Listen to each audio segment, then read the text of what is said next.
യാ അയ്യുഹല്ലദീന ആമനു തഖുല്ലാഹ വകൂനൂ മഅസ്സാദിഖീൻ.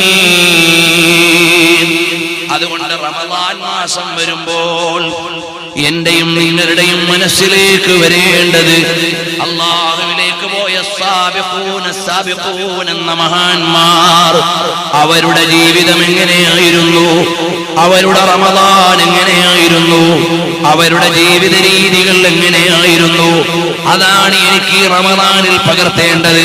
ഇന്നല്ലദീന ആമനൂ വഅമിലുസ് സ്വാലിഹാത്തി സയജ്അലു ലഹുമുർ റഹ്മാനു വദ്ദാ. സ്വാലിഹീങ്ങളായ സജ്ജനങ്ങളുടെ റമളാൻ എങ്ങനെ? ഈ റമളാനിൽ എനിക്ക് അതുപോലെയാണ് വരവേൽക്കേണ്ടത്. ഇപ്പോഴേ റമളാനിലേത് നോമ്പ് തുറക്കാൻ ഏത് വിഭവം ഉണ്ടാക്കുമെന്നല്ല ചിന്തിക്കേണ്ടത്.